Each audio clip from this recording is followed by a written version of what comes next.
इसीलिए मैंने ये पूछा कि मनीष सिसोदिया का रोल बेस्ट मनीष सिसोदिया को लगता क्या है? मुझे अपना सबसे सेटिस्फाइंग रोल लगता है कि स्कूल में जाके बच्चों से समझें कि क्या करना है। I am telling you with my own experience, I am not saying some, मैं इसका कोई एडमिनिस्ट्रेटर या उस तरह से जवाब नहीं देना चाहता। As a person, if you ask me कि पिछले कुछ वर्षों में या ओवरऑल एक लाइफ में सबसे ज्यादा सेटिस्फाइंग मोमेंट कहाँ रहता है, जब आप बच्चों से समझते हैं ना। और एक मैं आपको घटना बता देता हूँ। 2015 में एक घटना घटी थी। मैं ऐसे ही जब 2015 में सरकारी स्कूलों में जाना शुरू किया तो वहाँ पे एक जगह, यूजुअली जब आपको बच्चे मिलते हैं as a minister, you go to a school, वहाँ बच्चे आपको विश करते हैं, आप बच्चे कुछ बात करते हैं, तो एक यूजुअली रेस्पॉन्ड किए, हाँ बेटा आप तो देश का भविष्य हो। तो एक बच्चे ने रेस्पॉन्ड किया कि जी क्या बात करते हो सर, हम थोड़ी देश का भविष्य हैं, देश का भविष्य तो प्राइवेट स्कूलों में पढ़ता है, हम तो सरकारी स्कूल के बच्चे हैं। वो बात इतनी पिंच की, मुझे लगा इस डेफिनेशन को बदलना है। ये सरकारी स्कूल में जो 15 लाख बच्चे पढ़ रहे हैं, अगर वो इस मानसिकता के साथ पढ़ रहे हैं तो फिर बहुत दुर्भाग्य है। आज मुझे खुशी है कि उसमें थोड़ा सा चेंज करने में हम कंट्रीब्यूट कर पाए हैं, और मुझे लगता है वही सबसे ज्यादा सेटिस्फाइंग है, सबसे ज्यादा एंजॉइंग है।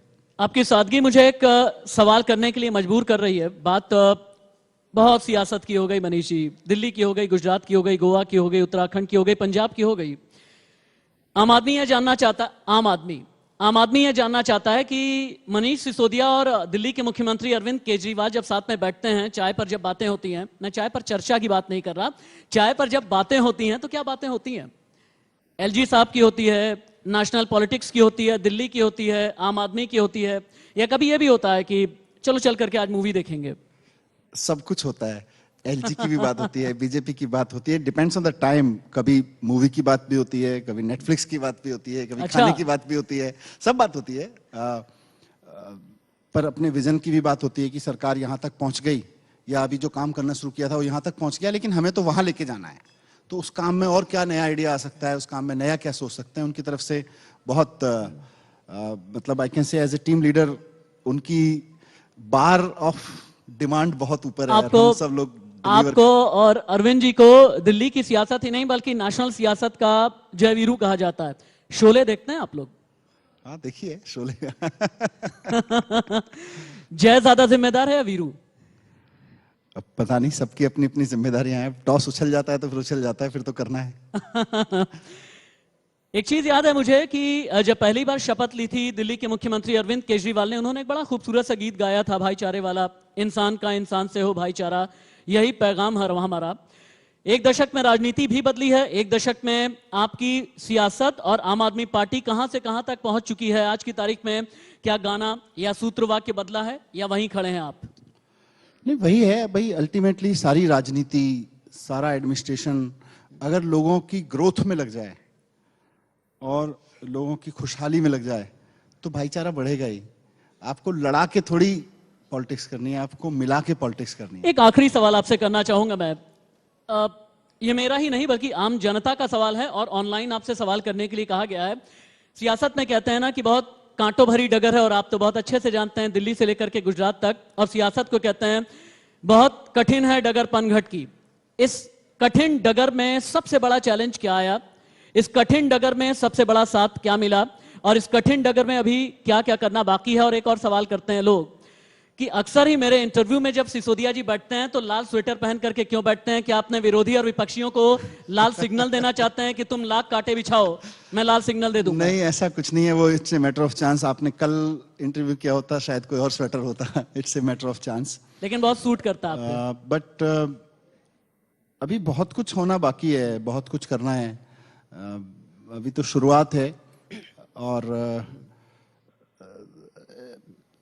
मतलब चैलेंजेस बहुत हैं राजनीति के। पर मुझे लगता है कि देश आज हमारा जहां खड़ा है, जहां हम एजुकेशन पे खड़े हैं, जहां हम health system, jobs, infrastructure, overall इस पे जहां खड़े हैं, उसको अगर सॉल्व करने का, अगर उसको से कोई दुखी महसूस करता है कि यार ये चीज नहीं हुई, मुझे लगता है उसको ये भी सोचना चाहिए कि राजनीति ठीक करनी है, राजनीति सुधारनी है, और राजनीति में उतरना चाहिए।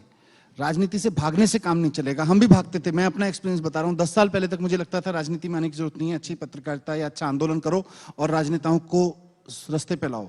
फिर मुझे लगा नहीं, अब राजनीति में आके चीजें होंगी, और मैं बाहर खड़ा होकर कितना भी काम कर रहा होता, पर शायद इतने स्कूल ठीक नहीं हो पाते अगर हम राजनीति में नहीं आते। तो हो सकता है और भी लोग कर देते, जी। पर वो एफर्ट हमारा कि हम पत्रकारिता करके इतना चेंज कर लेंगे या हम आंदोलन करके उतना चेंज कर लेंगे या हम, अच्छी बात है, हर आदमी का अपना रोल है, लेकिन राजनीति से भागना नहीं चाहिए, राजनीति करनी चाहिए, और अच्छी राजनीति देश के लिए बहुत जरूरी है। नहीं, आप लोग बिल्कुल डटे रहने वाले पॉलिटिशियंस में से हैं। बहुत एक छोटी सी आखिरी चीज है और पक्की वाली आखिरी चीज, पॉलिटिक्स बिना ब्रांड के नहीं चलती।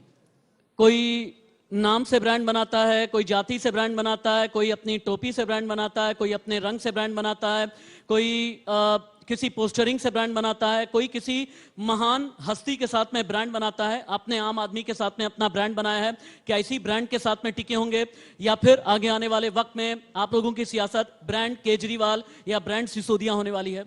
हमारी पॉलिटिक्स में आने का मकसद ही आम आदमी है। ब्रांड से मतलब नहीं है आपका? आम आदमी ब्रांड है, अगर उसके लिए पॉलिटिक्स नहीं कर रहे तो फिर किस लिए कर रहे हो? फिर छोड़ो, और जितनी मेहनत पॉलिटिक्स में कर रहे हैं उतनी मेहनत में तो किसी कंपनी में नौकरी करेंगे तो 4 प्रमोशन बना के कंपनी का मालिक सीईओ बना देगा उतनी मेहनत में, तो अगर वही करना है तो। लेकिन करना ही इसलिए क्योंकि आम आदमी की लाइफ में कुछ पेन है, उसको ठीक करना है। अपनी लाइफ में कुछ पेन है आम आदमी के रूप में, उनको ठीक करना है। Thank you so much Manish Thank you ji. very much. मैं खास तौर से ये कहना चाहूंगा कि मेरे किसी भी सवाल को आपने डक नहीं किया। अगर क्रिकेट की भाषा में मैं कहूं, बेबाक तरीके से आपने जवाब दिया, ईमानदार तरीके से जवाब दिया, और ईमानदारी आपकी कट्टर थी जब आप Thank you very जवाब much. दे रहे थे तब। आपकी वो कट्टर ईमानदारी, इसके लिए यकीनन मैं थैंक यू कहना चाहूंगा अपनी पूरी टीम की तरफ से। बेशकीमती समय आपने दिया है, हम बहुत आभारी हैं। इस मंच की आपने शोभा बढ़ाई है, बहुत बहुत शुक्रिया आपका, और उम्मीद ये करता हूं कि जल्द ही आपसे फिर से एक बार मुलाकात यकीनन होगी। Thank you so much, all the best आपके फ्यूचर के लिए और 2024 के लिए भी। बहुत बहुत शुक्रिया, थैंक यू वेरी मच, नमस्कार। Thank you so much, Manish ji and Rashish ji, for having this insightful session with us, जहां पर दिल्ली की सियासत से लेकर केंद्र की सियासत, विपक्ष को लेकर